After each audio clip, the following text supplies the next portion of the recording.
Now we will look at the face. A puffy face should make you think of three common conditions: renal edema, myxedema, and steroid faces.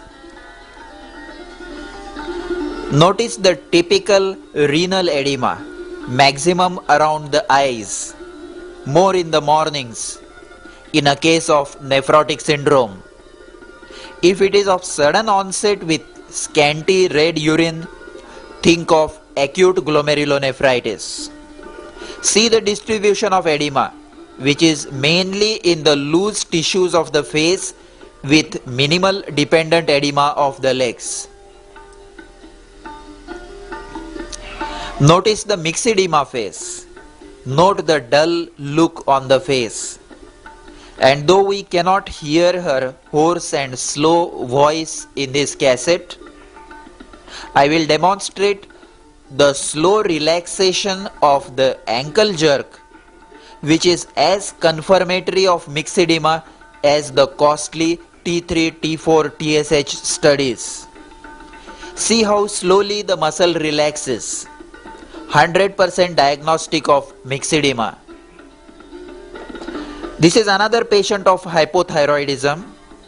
Though it is uncommon in males, that dull look in the eyes is characteristic. Steroid face is also similar and should be thought of if the patient is on steroids, say for bronchial asthma or some skin disease. This is Rhizus sardonicus of tetanus. It gives an appearance of laughing due to contraction of the facial muscles. I will demonstrate the other signs of tetanus also. I am asking her to open her mouth, but she can't. She has lockjaw. Lockjaw is the earliest sign of tetanus. See the neck stiffness. See the stiffness of the muscles of the hands. So in every case of muscle stiffness, lockjaw and convulsions, keep in mind tetanus. See the stiffness of the legs.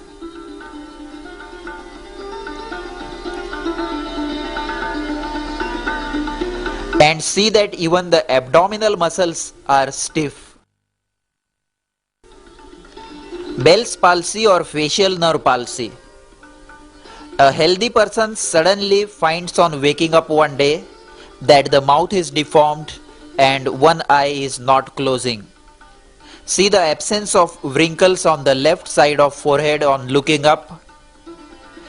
Ask the patient to close the eyes and note the turning up of the eyeball on closing the eyes, termed as Bell's sign.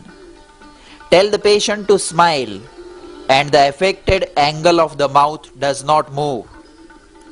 Let him blow up his cheeks and air leaks through the left angle of mouth. This is left facial palsy. If this patient has pain or some pathology in the ear, refer the patient to an ENT surgeon. Otherwise, treat him with high doses of vitamin B-plex and steroids for 2 to 3 weeks.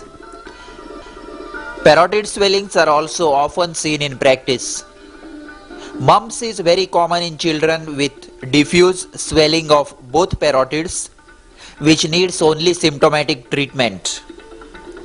Benign mixed parotid tumors such as these are seen to be present under the ear lobule for several years. If the swelling raises the ear lobule, it is definitely arising from the parotid gland.